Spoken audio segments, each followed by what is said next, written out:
peacefully, or I can kill every one of you. Your choice.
Then there's nothing fucking here.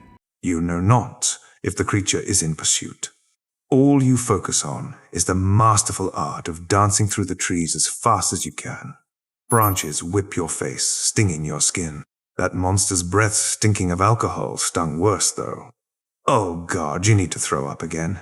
Right as you are about to heave, you force it back down. Your legs burn in the morning air, and the sun flashes through the canopy as the trees rush by. They blind you for but a moment at a time, as if they could erase the vision of a body being eaten alive from your memory. That same body would have eaten you alive in a different sense had that creature not interfered.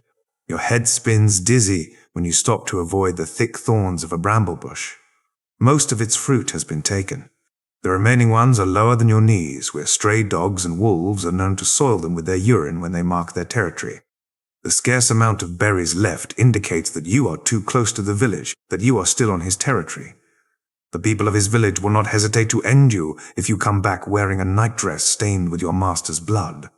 That creature might come after you for seconds.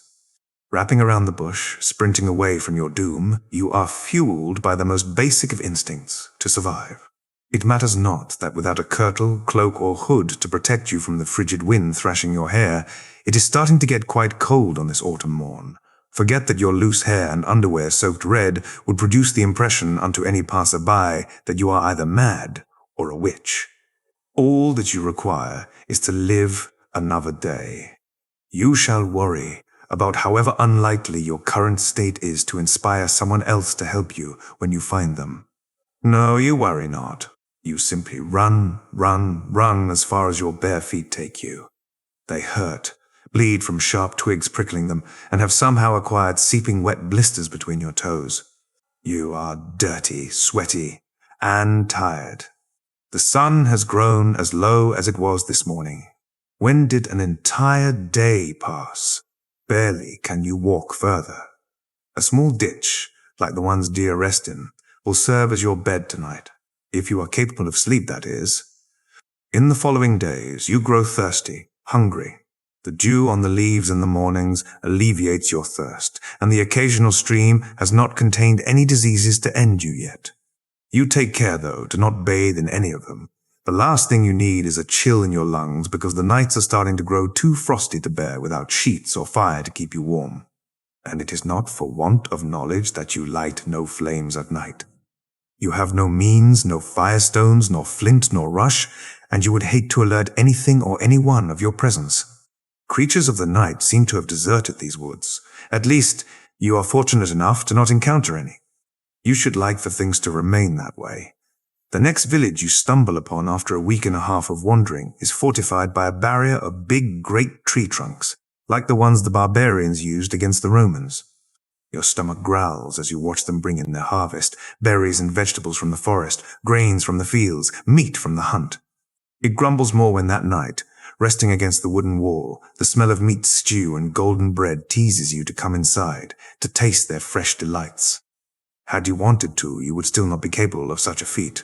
Their gates were drawn at sunset, making any effort to come inside futile until the next morn, when they will be opened again. In spite of that, your belly complains. And in spite of that, you await in front of the gates the next morning. The first to emerge is an older man. A guard, perhaps, stunned by your haggard state. One loaf would be enough, you say, please?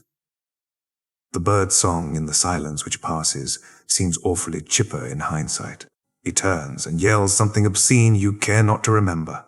10 other men join him, armed with pitchforks and swords. They hand him his axe. They take you in, one of them smiles. He says to another, "Disguised as people now, are they?" And they ready themselves. You run. They follow. This land and its inhabitants are cruel. You should have known better. Somewhere in the blur of trees and leaves you lose them. Or rather, they slow when you pass some unknown border, make the sign of the cross as if to protect against it, and turn back to the village whence they came. If this is an area infested by creatures of the night or some other horror, you know not, but you will take your chances with whatever resides here, then those you know will kill you upon sight of your sorry state or the slave's mark on your left wrist. Your stomach is empty, yet you continue onward. You hurl out yellow bile when you come face to face with staked creatures of the night before a looming dark castle as the sun starts to set. The 2 human corpses closest to its entrance stink most of all. Like the bramble bush, something has marked its territory with the stench of piss and death. Your shift is crunchy with dried blood. You are wasting away. You will take your chances with whatever resides here. One last gamble, you tell yourself, cannot hurt much more than what you have endured so far, and it might be what keeps you alive. The heavy doors give way as you lean into them. One last gamble. The amber glow of the sunset disappears into darkness as you step over the threshold of the castle. You cannot see much but black, and you wonder if its occupant might have left after committing such a gruesome act as impaling the 2 bodies and creatures of the night outside. Should that be the case, perhaps it would be best to clean them up yourself and make this place a more permanent residence. The villagers seem to stay away well enough. This would be much more comfortable than a ditch on the ground. You turn, but before you can make your leave, cold steel pushes into the back of your neck. You hold your breath. Is the danger of death not enough to secure my peace? The question floats through the still evening air, barely above a whisper, yet all the louder for it. Judging from the voice's volume, its owner ought to be too far away to hold the sword directly. There is something in his quiet manner which assures you he is assessing you, does not yet see you as a threat. With a steady exhale from you, a small puff of smoke appears in the shaft of sunlight coming in through the partly open castle doors. If you made a dash for it at this very second, that sword would not hesitate to stab right through you by way of whatever magical means at his disposal.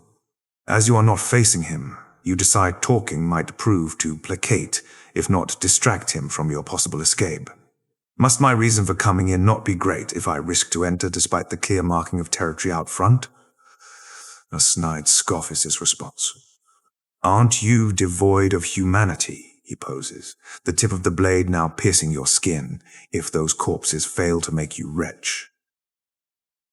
Little does he know your bile is splattered all over the stone of the stairs below. So engaging him was a wrong move on your part. As foolish as the idea blossoming in your mind may be, you are running out of options. You will heal. If this works out. One last gamble. In spite of the steel slicing into your flesh, you turn to meet 2 silvery eyes. For a moment, they stay